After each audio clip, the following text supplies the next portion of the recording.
Hello, my dear student. Welcome to the subject name is Industrial Relation and the Labor Law. Today we are going to discuss the Trade Union Act 1926. This is the part 4. And today's session we are going to discuss in this part 4 that the obstacles or the major problem faced by the trade union. What are the problems or the obstacles or the issue, the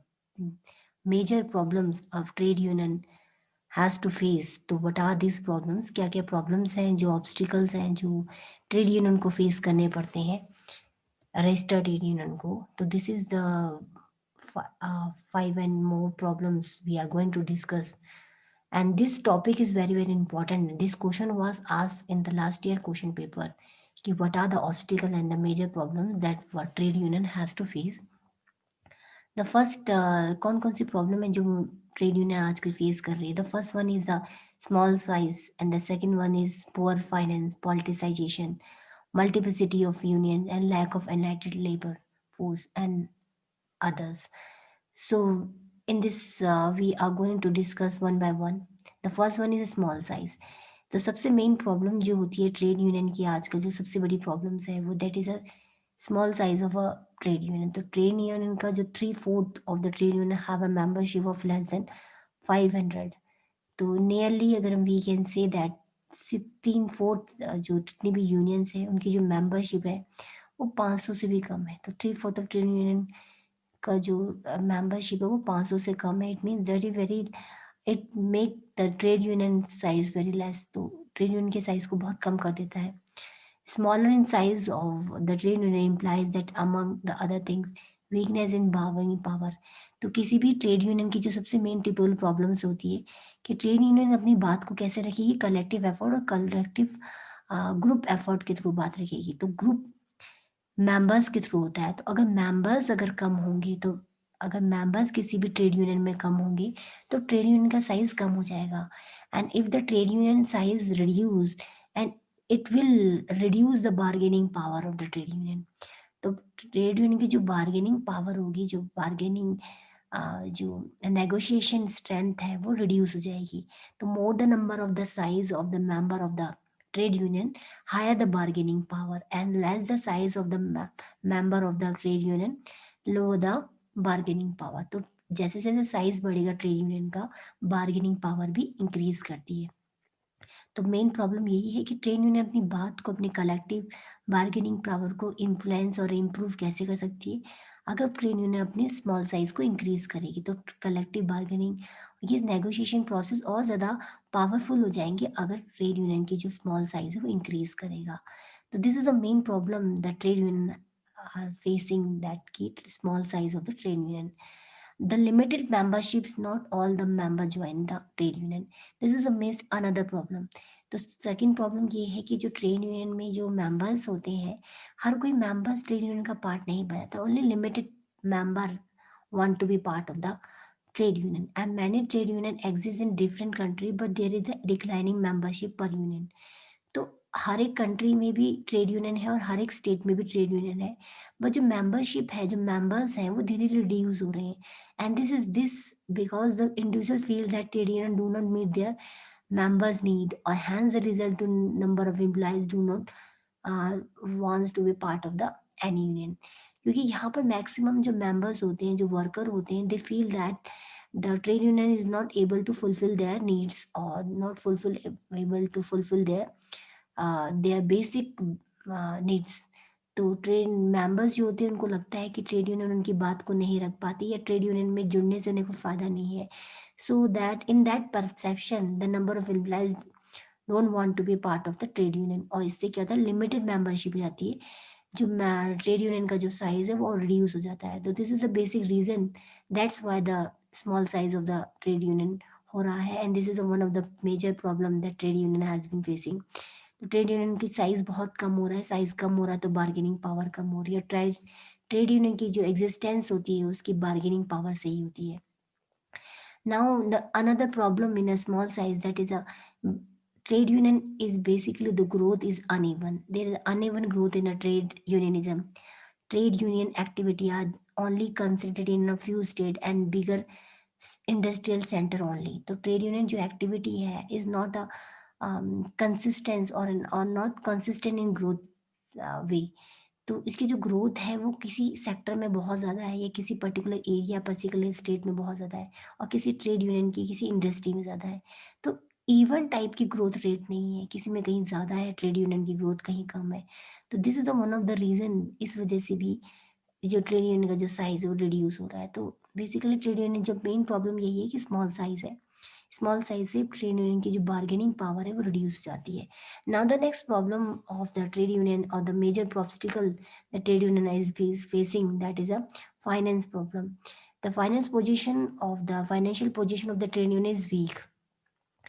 important क्या बात है यहाँ पर, तो second problem क्या है जो trade union face कर रही है, दैट इज अ जो फाइनेंशियल पोजीशन है तो बहुत ही वीक है। Since the average yearly income is low and inadequate. Average yearly जो पैसा इनकम मिलता है, जो फाइनेंस मिलता है ट्रेड यूनियन को, is very low in an amount. और आपको पता ही है जो मैक्सिमम पैसा जो होता है सब्सक्रिप्शन फीस से आता है, and this subscription base fees is basically paid by the members. तो मेंबर्स इस फीस को देते हैं, और this fees is very low, and sometime even the member is unable to pay the member or the subscription fees। तो कई बार maximum जो members होते हैं वो रिमेन अनपेड हो जाते हैं, and the fund of this union are inadequate and they cannot take welfare program for their member effectively। तो जो सेकंड प्रॉब्लम, जो नेक्स्ट इम्पॉर्टेंट प्रॉब्लम ये है कि ट्रेड यूनियन के पास ज़्यादा पैसा नहीं होता, फाइनेंस नहीं होता, क्योंकि मैक्सिमम मेंबर्स जो होते हैं वो पैसा नहीं दे पाते और अनपेड रह जाता है। और इस वजह से जो होता है ट्रेड यूनियन जो अपनी इफेक्टिवनेस है, जो वेलफेयर प्रोग्राम है वर्कर के लिए, वो कर नहीं पाती है। And this is one of the major problem that trade union is facing, finance problem। Politicization, this is the third problem. A serious defect of the trade union movement in India is the leadership has been provided by the outsiders, especially the professional politician। Trade union is not concentrated for the interest of the worker। Now the trade union is the major defects of the trade union is that trade union का जो main आजकल जो सबसे बड़ा negative impact ये है कि trade union are now being a part of the political party. तो ट्रेड यूनियन पॉलिटिकल पार्टी का पार्ट बनती जा रही है, and the specially the leadership is being provided by the outsider. तो ट्रेड यूनियन में जो लीडरशिप्स है वो आउटसाइडर होती है, स्पेशली द प्रोफेशनल पॉलिटिशियन होते हैं जो कि लीड करते हैं ट्रेड यूनियन को, and the leader being affiliated to one on other party. तो लीडर जो होता है वो बहुत सारी पार्टी से एफिलेटेड होता है, and then union were more engrossed in toeing the lines of the political leader than protecting the interest. तो यहाँ पर जो पॉलिटिकल जो ट्रेड यूनियन का जो मेन मोटिव हो जाता है is to benefit the political party rather than protecting the worker interest. तो यहाँ जो मेन जो फोकस होता है वो पॉलिटिशियन ज़्यादा हो जाता है इंस्टेड ऑफ वर्कर इंटरेस्ट। तो वी कैन से दैट जो पॉलिटिकल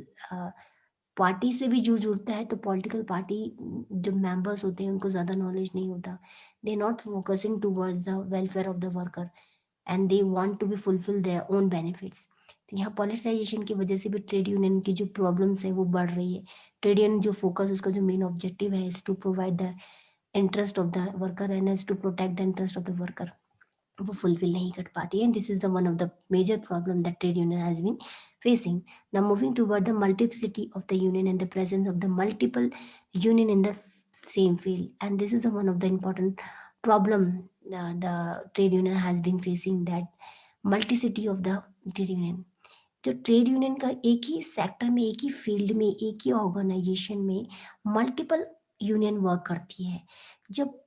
इससे क्या होता है, डिस्पर्जन हो जाता है, बहुत सारी ट्रेड यूनियन एक ही फील्ड में काम कर रही है, तो वहाँ मेंबर्स भी लिमिटेड होते हैं, और यहाँ बार्गेनिंग पावर इम्प्रूव नहीं हो पाती, बिकॉज जो मेंबर्स है वो स्प्रेड हो जाते हैं नंबर ऑफ यूनियन में। Instead of multiple union in a same field, only the single union has to perform in order to improve their bargaining power. तो बार्गेनिंग पावर को इम्प्रूव करने के लिए मल्टीपल यूनियन एक ही फील्ड में ना होकर एक यूनियन होनी चाहिए, and this is the one of the major problem हो जाती है कि ट्रेड यूनियन बहुत सारी हो जाती है और वहाँ से नंबर ऑफ मेंबर्स डिस्पर्स हो जाते हैं, तो बार्गेनिंग पावर इंप्रूव हो जाती है, स्मॉल साइज हो जाता है। तो हर एक यूनियन छोटे छोटे मेंबर्स के साथ ना काम करती है, जहाँ इफेक्टिव वे में काम नहीं हो पाता। So we can say that यहाँ पर कोई रेस्ट्रिक्शन नहीं होती, no restriction on the number of the union to be registered in one establishment. कोई रेस्ट्रिक्शन नहीं है किसी एस्टेब्लिशमेंट में होने के लिए। Only the 7 person, only the 7 member can B,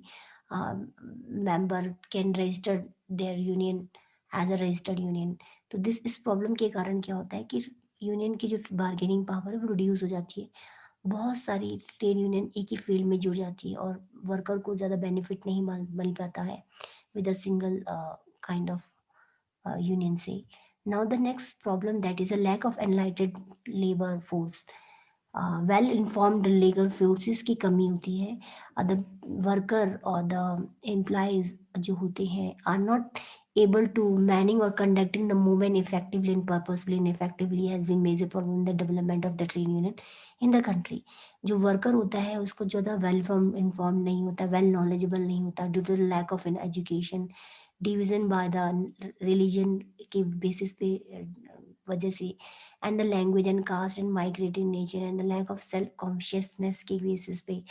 जो वर्कर होता है वो ज़्यादा वेल इन्फॉर्म नहीं होता। They are not well inform about their rights and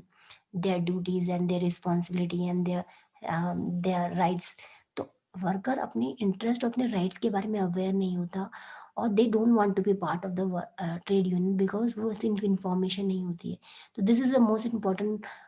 features that जो ट्रेड यूनियन फेस कर रही है कि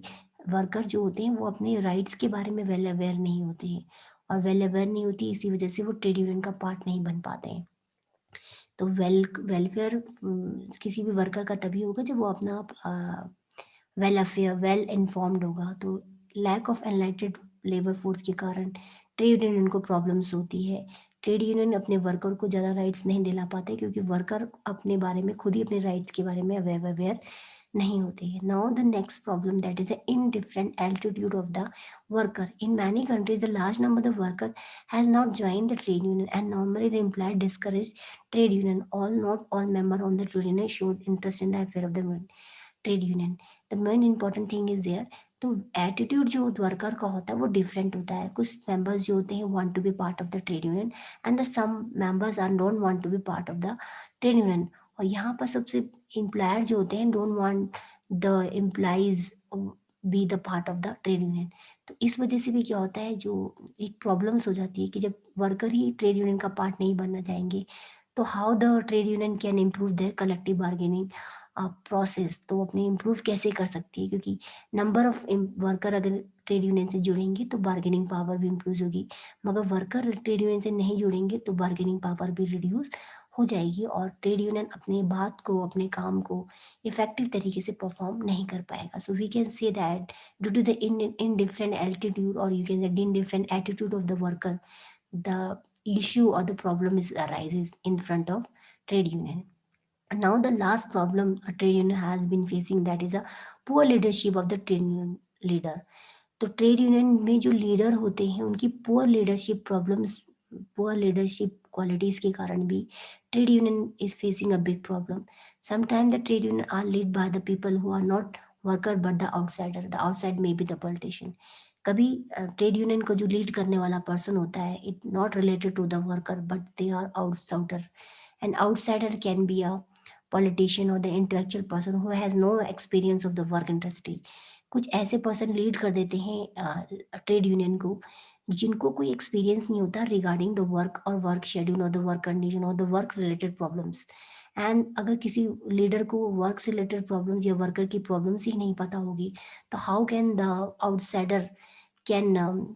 fulfill the benefits or fulfill the objective of the trade union. तो यहाँ पर लीडर बहुत वेल इन्फॉर्म्ड होना चाहिए, अवेयर होना चाहिए, उसके पास लीडिंग क्वालिटीज होनी चाहिए, पुअर गुड लीडरशिप क्वालिटीज होनी चाहिए and they should have to be focus on their, they should have to focus on the worker interest rather than the personal interest. So this is the most important features that the trade union has to focus that, and this is the one of the problems that trade union has been facing. क्योंकि जो leader होता है, leader is basically the person who is leading the trade union. और अगर leader ही effective तरीके से काम नहीं करेगा तो ट्रेड यूनियन वर्क अच्छे से नहीं कर पाएगी। तो this these are the problem the trade union has been facing एक poor leadership problem and different attitude of the worker, worker का वेल इन्फॉर्म ना होना, multiplicity of union, number of बहुत सारी यूनियन एक ही फील्ड में होना, बार्गेनिंग पावर रिड्यूस हो जाना ना, politicisation, politics, trade union in not working on the for the behalf of worker, they want to be work on the behalf of politician, तो politician focus ज्यादा होगी instead of worker focus, poor finance, पैसे की कमी होना, small size, these are the problem that a major problem faced by the trade union in India. And this is all about the today's session. Thank you, my dear student.